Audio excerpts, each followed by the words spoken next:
So hello guys, मेरा नाम है आमिर कमाल। प्रोफेशन से मैं चार्टर्ड अकाउंटेंट हूँ। और जैसे कि आपको पता है कि आईटीआर का सीज़न चल रहा है, तो कुछ एक चीज़ है जो मुझे आपसे डिस्कस करनी थी कि मेरे पास एक क्लाइंट है जिनको आईटीआर 4 भरवानी थी। ठीक है, तो जैसे ही मैंने उनके इनकम टैक्स रिटर्न में लॉगिन किया तो मैंने उनका प्रीवियस ईयर रिटर्न चेक किया, क्योंकि मेरी आदत है प्रीवियस रिटर्न चेक करने की। मैंने जब वो चेक किया तो उसमें मुझे दिखा कि उन्होंने बिज़नेस इनकम दिखा रखी है। ठीक है, बिज़नेस इनकम में उन्होंने टर्नओवर दिखा रखा है अराउंड 15-16 लाख का, एंड प्रॉफिट दिखा रखा है 7 लाख से कम का। अब इस केस में क्या हुआ, मैंने उनके पेन से चेक किया कि उन पर कहीं जीएसटी रजिस्ट्रेशन तो नहीं है। तो मैंने चेक किया तो उन पर रजिस्ट्रेशन भी निकला जीएसटी का। तो मैंने उनसे जीएसटी का आईडी पासवर्ड मांगा। जब आईडी पासवर्ड मांग कर चेक किया प्रीवियस ईयर में कि कितनी सेल इनवॉइस दिखा रखी है, कितने टर्नओवर है जीएसटी में, क्योंकि एआईएस में तो मैंने चेक किया तो उसमें नील दिखा रहा था, इसलिए मुझे शक हुआ। तो मैंने जीएसटी आईडी पासवर्ड मांग कर उसमें चेक किया तो उसमें जो उनका टर्नओवर आ रहा था वो नील था। अब इस केस में कितना डिफरेंस है कि जीएसटी में, अच्छा, उन्होंने कोई ऐसा भी इनकम का सोर्स नहीं दिखा रखा था जो जीएसटी से एग्जेम्प्ट हो। ठीक है ना, नॉर्मल ट्रेडिंग में दिखा रहा था, तो ट्रेडिंग तो एग्जेम्प्ट नहीं है। अब इस केस में क्या हुआ, हो सकता है कि इनके ऊपर नोटिस आ सकता है।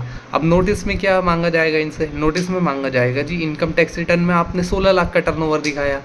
ठीक है, तो 16 लाख और नॉर्मल आपका जो जिस हिसाब से आपने रजिस्ट्रेशन दे रखा है उस पर आपका टैक्स लगता है 18%। तो 16 लाख तो 2,28,000 रुपये का जीएसटी मिसिंग है आपका। ठीक है ना, फिर प्लस लेट फी पेनल्टी वगैरह वो अलग। तो मैंने उनसे कहा ऐसा क्यों कर रहे हैं, तो कह रहे ऐसा भी होता है। मैंने कहा सर ऐसा ही होता है, और कम पैसों में रिटर्न फाइल कराने से यही मुश्किल होती है, क्योंकि आप जो है किसी ऐसे प्रोफेशनल के पास जाना है जो आपके रिटर्न ज़रा भी चेक नहीं करेगा, सिर्फ एआईएस देखेगा, टीआईएस देखेगा, वो नहीं देखेगा आपका रजिस्ट्रेशन है या नहीं, वो रिटर्न फाइल कर देगा। उसको टेंशन नहीं है आपके पास नोटिस आए क्या आए। लेकिन जब आप किसी क्रेडिबल प्रोफेशनल के पास जाते हैं तो वो बहुत ज़्यादा रिस्पॉन्सिबल होता है अपनी चीज़ों के लिए, वो हर चीज़ चेक करेगा।